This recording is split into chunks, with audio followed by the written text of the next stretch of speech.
this session, we will cover introduction to layer 2 switch, understand what is MAC or layer 2 table, how switches learn and maintain MAC table, how switches make forwarding decisions, the similarity between hub and switches when they flood frames.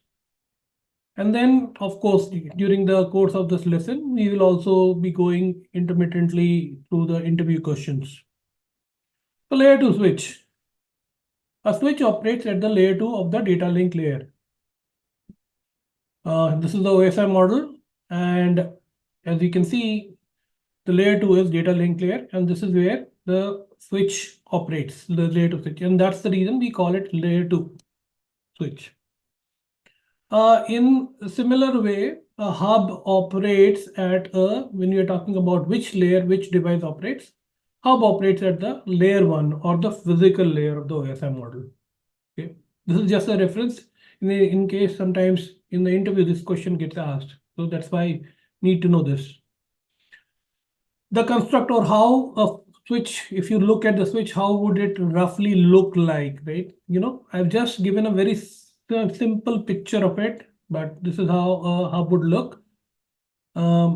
Yeah, a switch would look pretty much similar to hub. Again, it has RJ45 connectors. You can call, they have the port numbers, port P1, P2, P3, P4, and more. And of course, on these RJ45 female connectors, the RJ45 male end of the cable comes and connects. Okay. Topology for the explanation, right? As I mentioned just now, the switch pretty much looks like a hub. But for the sake of explanation, I'm going to show the switch in this way, right? So that we can have a clearer understanding of how the frames are flowing and there's no haphazard port over mapping here. Okay, so switch would be port 1, port 2, port 3, port 4. This is how we'll say. And by the way, a switch can have switch and hub can have more than 4 ports. It's just for the simplicity, for explanation purpose, I'm just depicting or showcasing only 4 ports. Okay. The connection that we'll be using will be pretty simple. PC1 connecting to port P1, PC2 connecting to port P2, PC3 connecting to port P3, and PC4 to port P4. And corresponding MAC address would be A, B, C, and D. Okay. All right. The first important concept about layer 2 switch is the switch is a intelligent device. While hub was a dumb, or I keep on saying it dumb. Dumb basically means it is not intelligent. A switch is an intelligent device. And the reason I say it is an intelligent device, it has some memory and it maintains a mapping of which MAC address is existing on which port. And based on that, it makes the flooding or forwarding decision. So, and hence so the crux here is that it maintains the table. It is an intelligent device. It maintains the table. And this table is known as a MAC table. Why do we call it as MAC table? Because it stores MAC addresses in it. And the other reason why we call it as the L2 table is because MAC addresses operate at the layer 2 of the OSI model. That's the reason. Sometime in industry, we call it as the L2 table. And the third term that we use in industry is forwarding table. And why do we call it as a forwarding table? Is because the switch makes forwarding or flooding decision based on the entries in the MAC table. That's the reason we call it as forwarding table. So keep in mind these 3 terms: MAC table, L2 table, or forwarding table. They mean one and the same thing. So how does the MAC table roughly look like? The very basic MAC table looks like this, where it has a one column with B for the MAC and then the other is for the port. This is how it will come. Okay, and we'll definitely in a short period soon we'll go into how these get populated, how the switch stores value in it, how does it learn it. Okay, So now that we have understood the concept of that the switch maintains the table, which is known as MAC table, L2 table, or forwarding table, let's go into the next interesting part of it, which is learning in a switch. How does switch populate this table? How does it learn and enter entries into it? Okay, so we'll take an example where PC1 is sending data to PC2. And of course, when PC1 has to send data, the source address is going to be A and the destination address is going to be B. So a frame is created and sent out of the NIC, and through the wire or the cable, it reaches the port P1 of the switch. Now, when the frame reaches when the switch receives the frame or the frame reaches the switch, the first step that the switch does, again, this is an interview question, and we'll go through it in the interview question section, is that it checks the source, the value of the source address field, which is what? A, right?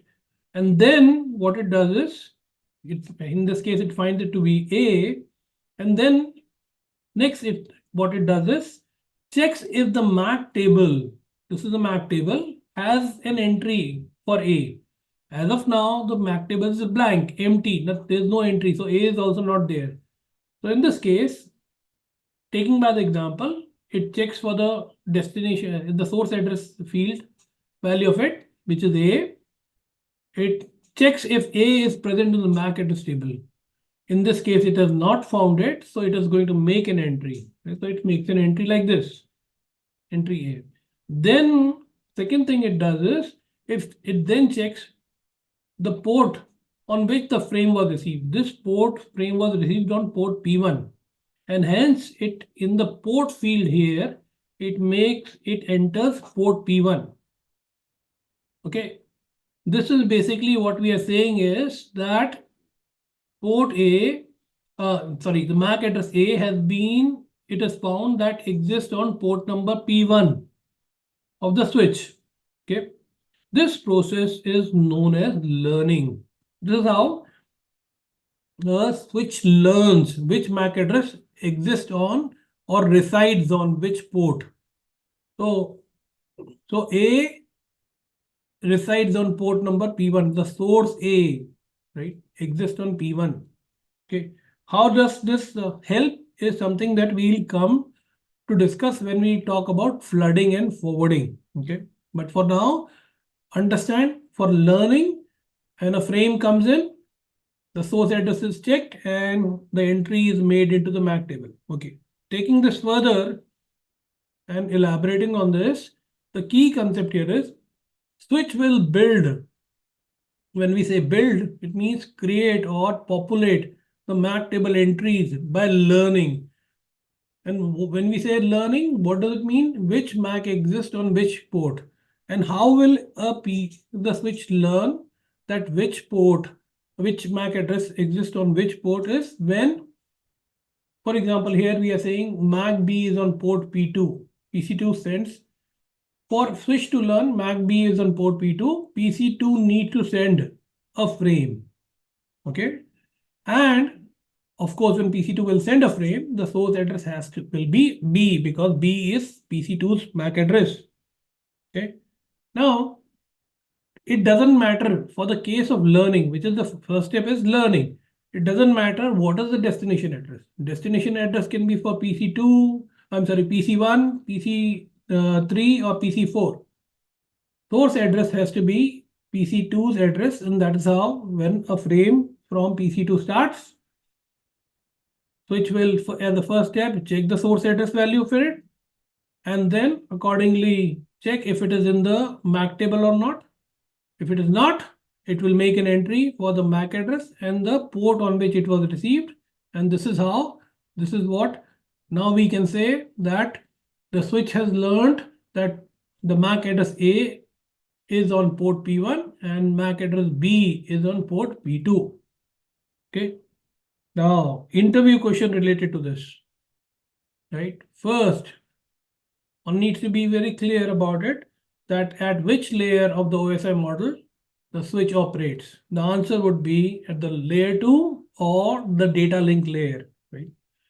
Data link layer corresponds to layer 2. So if you answer layer 2, then you can also answer data link layer. So both are synonymous.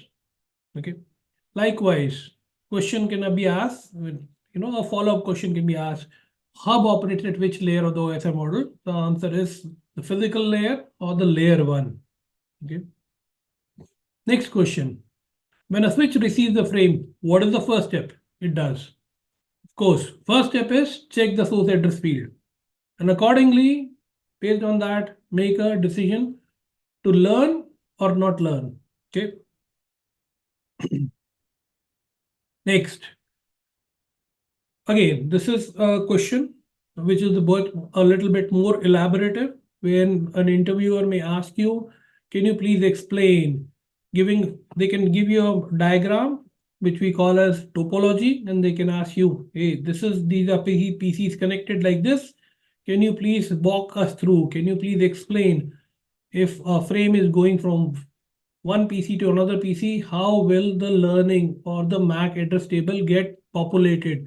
How will the switch build the MAC table? So we just covered that. That is what you need to explain as a response to this question to the interviewer. Okay. And then again, a simple trick question which can be asked. Switch uses value of dash field for field of the frame for building MAC table. Which value of which field? Not the destination address field. Source address. Value of the source address field is used for building the MAC table. Okay. Now let's move. We've just learned that the switch has a MAC table. Second, we have learned that using the source address field, it builds and learns and populates the MAC address table. Let's move on to the how does the switch make a forwarding decision? Okay, in a switch. So let's again take it as an example. Okay, let's say PC2 wants to send data to PC1. Okay, of course, it will create a frame, source address B, destination address A. Okay, send the data out to the NIC. The switch receives it. And what switch has received it on port P2? And as source address B, what does it do? First thing, when it receives the switch receives the frame, it checks the source address value of the frame, which is B.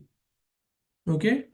And so B, a frame with source address B has been received on port P2.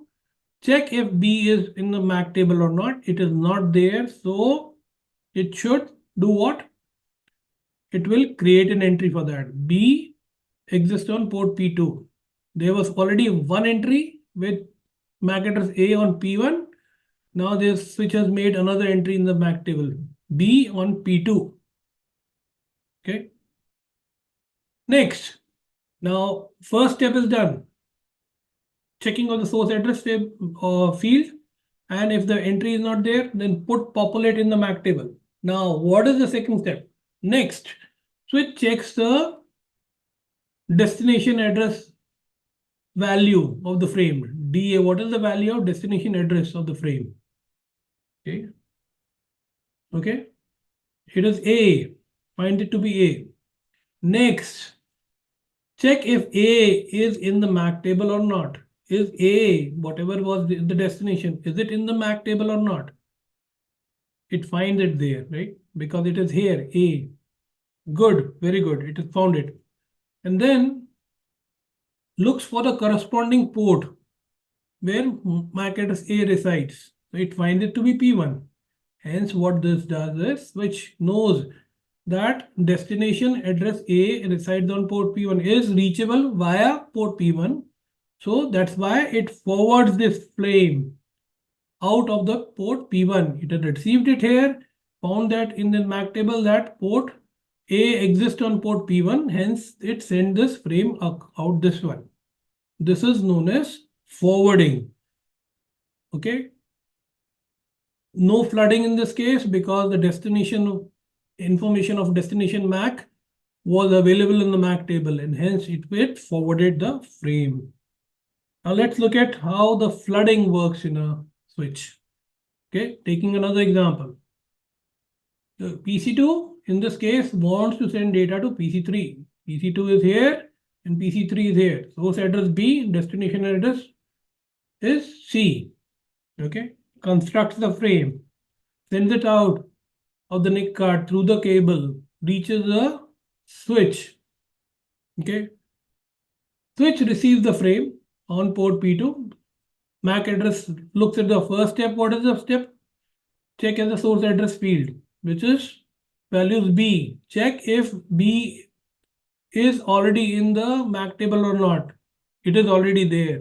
B is on port P2, so it doesn't have to learn it again. Okay, it can go to the next step. The step 2 is have a look at the destination address of the frame, which is, and it gives us the value C. Okay, C. Okay, and then checks if C, the destination C, is in the MAC table or not. Is it there? No, we cannot find C here. We can find A and B. C is not there. So C, we don't even know. The switch does not know where does C reside. Does it reside on P1? Does it reside on P3? Or does it reside on P4? It does not know. So hence what it does is, just like a hub, it makes copies of the frame and floods it out of port P3, P1 and P4. Like this. So in this case, the behavior of a switch is identical to a hub. Right? Hub blindly makes copies of a frame and then floods them, whereas switch only floods the frame if the destination address value of the frame, whatever the MAC address is not available, its entry is not found in the MAC table. Okay, then it floods it. Okay, so the key takeaways here are: switch will build MAC table using the source address field and the corresponding port number on which the frame was received. Switch forwards the received frame if the destination address of frame has an entry in the MAC table, and switch will flood the frame if the destination address of frame does not have an entry in the MAC table. Okay. Now, if you have to summarize this in a block diagram or a flow diagram, this is how it would look. A switch enters a frame enters the switch. Step 1, check for the source address field. If the MAC address exists in the MAC table, proceed to step number 2. If not, make an entry in the MAC table and then move to step number 2. In step number 2, check the destination address field of the frame. Then whatever is the MAC address in the value, check if that is in the MAC table or not. If it is there, then forward the frame. If it is not there, then flood the frame. Okay. Interview question. So building upon further on the previous interview question that we had, after receiving the frame, what is the switch second step? First step, we know, check the source address field, learn. That is the first step. Second step is look at the destination address field, and based on that, make either forward the frame or flood the frame. Okay.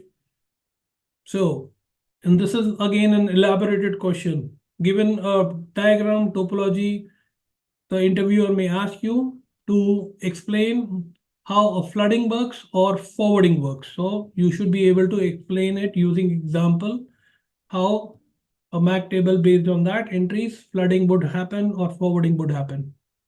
Okay. And then just like I explained in this lesson, one should be able to explain the behavior of switch, which is identical to hub when they both are doing flooding. Okay. In the next lesson, we will go over the concept about aging of entries in MAC table. We will go over dynamic versus static MAC table entries. We will cover filtering operations of L2 switch, cover concept of MAC move. Then we'll also expand our topology to have multiple switches and see how data flows and learning and forwarding flooding operations happens. across multiple switches, and plus more topics that can be covered depending on the timings on it.